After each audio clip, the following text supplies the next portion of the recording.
राजा विश्वेंद्र सिंह जी, पूर्व मंत्री रहे हमारे साथी रमेश मीणा साहब, विधायक जी.आर. खटाना जी, राकेश पारिक जी, वेद सोलंकी जी और आप सबके लाडले विधायक बयाना से अमर सिंह जाटव साहब, विश्वेंद्र सिंह जी के सुपुत्र मेरे, अब पिछली बार भरतपुर आया था तो विश्वेंद्र जी ने मुझे कहा कि अब भतीजा कहूं, भांजा कहूं, छोटा भाई कहूं, लेकिन आपके नौजवान पुत्र हमारे साथी अनिरुद्ध जी, जिला कांग्रेस कमेटी के अध्यक्ष शेर सिंह सूपा साहब, मंच पर सभी नेतागण और आप सब लोग फतेहगिरी महाराज के स्थान पर आप सब यहां पर आए हो और इतने दूर दराज के इलाके में आपकी श्रद्धा है, आपकी भावना है कि आप यहां पर आज के दिन एकत्रित हुए। मुझे याद है मेरे ख्याल 12-13 साल पहले मैं आया था यहां पर। उस समय मैं दौसा से सांसद था और आज बहुत लंबे समय के बाद आपके बीच में मुझे आने का मौका मिला। कल 10 फरवरी है, स्वर्गीय पायलट साहब की जयंती है और यहां पर तीनों जिलों के आसपास के सब लोग, हमारे नौजवान दोस्त, बुजुर्ग, माता बहन, किसान भाई, आप सब यहां पर आए, आप सबका दर्शन करने का मुझे मौका मिला। मैं इस बात का आभारी हूं। 6.5 घंटे का रास्ता तय कर आए हम। बस्सी, दौसा, महुआ, भुसावर, बैर, बयाना और फिर यहां पर आते आते पूरे पेट का पानी हिल गया। ये जो रास्ता है कच्चा रास्ता है, लेकिन श्रद्धा थी, यहां पे आने का संकल्प था, आप सब लोगों से मिलने का मन था। हम तमाम साथीगण आपके बीच में यहां पर आए। मैं आप सबको प्रणाम करता हूं और आप सब ने हमेशा की तरह आज भी अपना आशीर्वाद दिया, उसके लिए मैं धन्यवाद करना चाहता हूं। साथियों, मुझसे पहले जो वक्ताओं ने बात रखी उसको आप भी जानते हो। देश में आज एक ऐसा माहौल बन गया कि जिन लोगों को आपने दिल्ली की सत्ता दी थी, आज वो साजिशपूर्ण तरीके से हमारे अन्नदाताओं के पेट पे लात मारने का काम कर रहे हैं। मैं अतिशयोक्ति नहीं कर रहा हूं। आप सब जानते हो कि देश में जो 3 काले कानून लागू किए हैं, ये तीनों ऐसे कानून हैं जिनको कृषि कानून कहा जाता है, लेकिन ये किसानी को खत्म करने के कानून हैं। इस देश में 2/3 आबादी फसल और किसानी पे अपना पेट पालती है और इस देश का अन्नदाता पूरे मुल्क का पेट पालता है। और ये बात सही कही विश्वेंद्र सिंह जी ने कि वादा तो किया था कि किसान की आमदनी दुगनी होगी। मैं तो आज तक एक भी किसान से नहीं मिला जिसने मुझे कहा हो कि मेरी आमदनी दुगनी हो गई। आमदनी दुगनी करने की बात छोड़ो, आज अपने खेतों पर, अपनी जमीन पर किसान गुलाम बन जाएगा, ऐसे कानून दिल्ली में पास किए हैं। पिछले 76 दिन से इस ठंड के महीने में हजारों लाखों किसान दिल्ली की सरहद पर बैठे हैं, अपना घर बार छोड़कर दिन और रात गांधीवादी तरीके से बिल्कुल अमन चैन प्रेम से बैठकर सरकार को कह रहे हैं कि तीनों कानूनों को वापस करो। 3-4 दिन पहले हमने दौसा में किसान महापंचायत करी। हमने प्रस्ताव पारित किया कि देश के किसानों की मांग के सामने केंद्र की सरकार को झुकना पड़ेगा। और ये कोई एक पार्टी की बात नहीं है, कोई सरकार विपक्ष की बात नहीं है, ये हमारे भविष्य की बात है। हमारे बच्चे पोते क्या खाएंगे, क्या कमाएंगे, कहां खेती करेंगे। और आज जो किसान हमारे देश का है, किन हालात में वो जी रहा है, उसका खाद का, बीज का, बिजली का, पानी का खर्चा अलग, उसकी मेहनत भी फ्री, और जो न्यूनतम समर्थन मूल्य है जो इन कानूनों से खत्म हो जाएगा, संघर्ष उस बात का है। हमारा गेहूं है, चावल है, चना है, सरसों है, उस पे सरकार एक समर्थन मूल्य तय करती है। जब बड़े बड़े 5-6 उद्योगपति माल खरीदना चालू कर देंगे तो पहले 1-2 साल तो माल दाम आपका ढंका देंगे, फिर बोलेंगे साहब ये अनाज मोटा है, काला है, टूटा हुआ है, भारी है, और माल खरीदना बंद कर देंगे। बयाना का छोटा किसान जो 4 बीघे में खेती करता है, वो 10 बोरी अनाज लेके चंडीगढ़, पंजाब, बंगलोर, बंबई जाएगा और वहां पे धन्ना सेठ ने माल नहीं खरीदा, माल खरीद के पैसा नहीं दिया, आप किसका दरवाजा खटखटाओगे?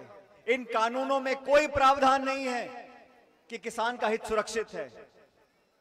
और पिछले कई दिनों से हम लोग इस संघर्ष में लगे हुए हैं कि किसान की आवाज सुनो। किसान इस देश का बोलता है कि हमें हमारे हाल पर छोड़ दो, हमें कानून नहीं चाहिए। लेकिन मुझे दुख है कि प्रधानमंत्री जी और केंद्र की सरकार जिद पकड़कर बैठे हैं, अपनी नाक का सवाल बना लिया।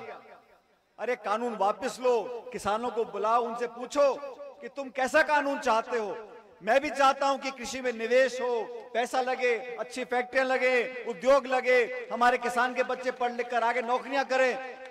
लेकिन किसान को पाबंद कर देना, मंडियों को बंद कर देना, ये किसान कहां जाएगा? हमें आगे की सोच रही साथियों। ये सरकारें बनती हैं, बिगड़ जाती हैं, 5 साल का खेल है। लेकिन जमीन जो हमारी दादा लाई जमीन है, उसका भविष्य में हम लोग कैसे अपने पास रख पाएंगे? किसान को जरूरत है आज एकजुटता की, और किसान की कोई जाति नहीं है। ये रहा हरियाणा, ये रहा उत्तर प्रदेश, जो खेती कर रहा है वो किसान है। वो मीणा है, जाट है, गुर्जर है, यादव है, कोई फर्क नहीं पड़ता। आज किसान की मजबूती के लिए हम सबको इकट्ठा होना पड़ेगा। 12 और 13 तारीख को, जैसा रमेश जी ने कहा, राहुल गांधी राजस्थान आ रहे हैं। गंगानगर, हनुमानगढ़ जिलों का दौरा है, वहां के किसानों को ताकत देकर जाएंगे। इस मुश्किल समय में एकजुटता दिखानी है। आपने देखा दिल्ली की बॉर्डर पर कितनी फौज लगा रखी थी, कितनी पुलिस खड़ी कर रखी है, कीले लगा दिए सड़कों के अंदर, और पुलिस का और किसानों का झगड़ा हो रहा है, सैनिकों का किसानों का झगड़ा हो रहा है। अरे मैं पूछना चाहता हूं, आज इस हिंदुस्तान की सरहद पर बर्फ में, जंगल में, रेगिस्तान में, ठंड में, गर्मी में, वो जो फौजी सैनिक खड़ा है वो किसका बेटा पोता है? अरे किसानों का बेटा पोता फर्क पे खड़ा है। कितने सेठों के बच्चे नौकरी कर रहे हैं फौज में, कितने सेठों के बच्चे नौकरी कर रहे हैं। सरहद पर खड़ा हमारा नौजवान फौजी हमारे गांव से पला बड़ा निकला है। उसका मान सम्मान अगर करना है तो किसान का मान सम्मान करना है। और आज जो नारा बहुत पहले दिया था, मेरे साथ वो नारा आपको देना है, जय जवान और जय किसान का नारा। जय जवान! ये नारा इस देश को एक रखेगा, ये नारा इस देश को एकजुट रखेगा, और ये नारा हमको ताकत देगा संघर्ष करने के लिए। हम राजस्थान समेत पूरे देश में किसानों के हित के लिए संघर्ष करेंगे साथियों। और आज मैं आपके बीच में संदेश लेकर आया हूं। हमने मुहिम छेड़ी है, ये महात्मा गांधी का देश है, ये प्यार, भाईचारा, मोहब्बत, आपस में प्रेम रखने वाला हमारा देश, हमारे संस्कार, हमारा इतिहास है। उसी परंपरा को आगे बढ़ाएंगे, गांधीवादी तरीके से, अहिंसात्मक तरीके से, शांति और प्रेम से सरकार को मजबूर करेंगे कि तीनों कानून वापस लो। किसान को बुलाकर बात करो, किसान क्या चाहता है उसकी मदद करो, और फिर नए कानून बनाओ। इसलिए आप लोगों से आग्रह है, आने वाले समय में हम सबको एकजुट रहना है। 36 कौम के लोग ताकतवर तरीके से अगर एकजुट रहेंगे तो हर सरकार को हमारी बात माननी पड़ेगी। और कोई सरकार जनता से बड़ी नहीं है, जनता जनार्दन है। आप लोग जिसका बटन दबाओगे वही जीत कर जाता है विधानसभा, पार्लियामेंट के अंदर। इसलिए आज मैं धन्यवाद देना चाहता हूं सभी आयोजकों को कि आपने यहां पर हमको आमंत्रित किया। दूर दराज के इलाके में बहुत सालों बाद मुझे आने का मौका मिला, और जो पहले यहाँ जो चेहरे में देख रहा हूं, जो बहुत नौजवान थे, आज थोड़े थोड़े बुढ़िया गए, और नए नए चेहरे देखने को मुझे मिल रहे हैं। नौजवानों का जोश हमें ताकत देता है। देश और दुनिया में ऐसी कोई ताकत नहीं है जो किसान से मजबूत ज्यादा हो।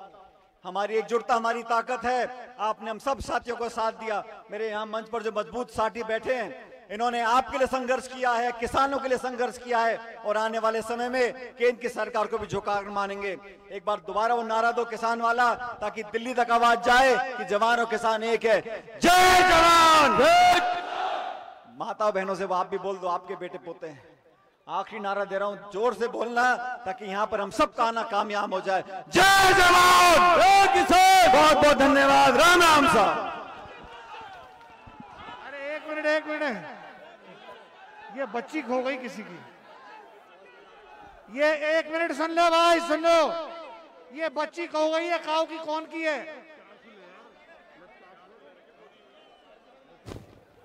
ये बच्ची खो गई है काऊ की। बताना चाहिए। सुपा जी आ जाओ। धन्यवाद के सुपा जी।